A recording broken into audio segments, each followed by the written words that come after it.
Cool जो है वो एक ऐसा पानी का इरिगेशन का सिस्टम है जो पहाड़ से पानी आ रहा है, उसको डाइवर्ट करके गांव वालों ने, कम्युनिटी ने करीब 300 इयर्स पहले उसको ऐसे चैनल्स बनाए कम्युनिटी पार्टिसिपेशन से कि वो करीब करीब हर खेत तक उसके थ्रू पानी जाता है।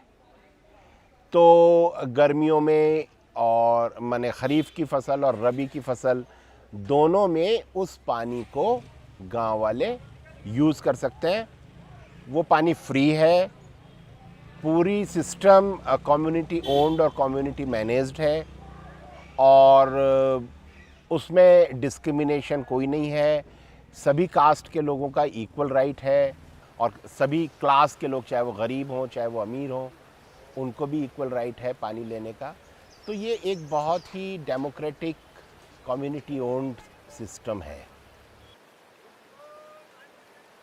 जब खेती बाड़ी बिजनेस कोई नहीं होता था, हमारे बुजुर्गों ने चक्कियाँ बनाई हुई है, घराट बनाए हुए हैं, पानी कुल्लों से मुक्त आ जाना, कोई बिजली का खर्च नहीं। उस टाइम पर तो बिजली भी नहीं थी। बिजली तो अभी यहाँ इस इलाके में 40 साल से हैं, तो ये तो सदियों के हैं ये जो चक्कियाँ हैं, तो इसमें कोई खर्च नहीं होता था।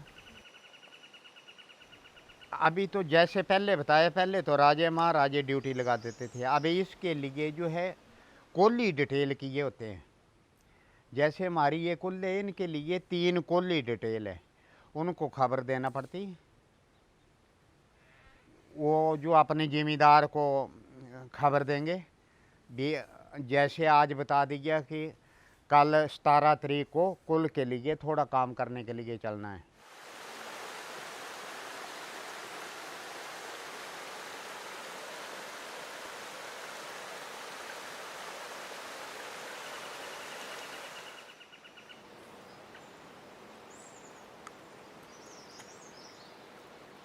आपने एक बार पुल बना दी है तो उसके बाद उसमें कोई आपका खर्चा नहीं आ रहा है। एक तरीके से उसका जो मेंटेनेंस है वो भी गांव अपने स्तर पे कर रहा है। तो आप कोई भी बाहरी रिसोर्सेज पे या आपको बहुत ज़्यादा फंड नहीं चाहिए ये वाले सिस्टम को मेंटेन करने के लिए। और बेसिकली आप ग्रेविटेशनल फोर्स का यूज़ कर रहे हैं तो आपको ना इलेक्ट्रिसिटी की ज़रूरत है ना डीजल की ज़रूरत है। और उसका मेंटेनेंस, क्योंकि ये सीधा नेचुरल, केवल छोटा सा आपने पहाड़ को खोद के उस पानी को लाया है, तो आपको ना उसमें सीमेंट चाहिए होता है, न आपको रेती बजरा कुछ उतना आपको मेंटेन करना पड़ता है। और साथ ही साथ इसका एक ये भी फ़ायदा है कि उतने एरिया को वो जो अंडरग्राउंड वाटर को वो रिचार्ज करता है, उसके चारों तरफ जो वेजिटेशन है उसको मेंटेन करता है। तो एक तरीके से देखा जाए तो इसके फ़ायदे बहुत हैं और इसमें जो खर्चा और अन्य चीज़ें वो बहुत कम है।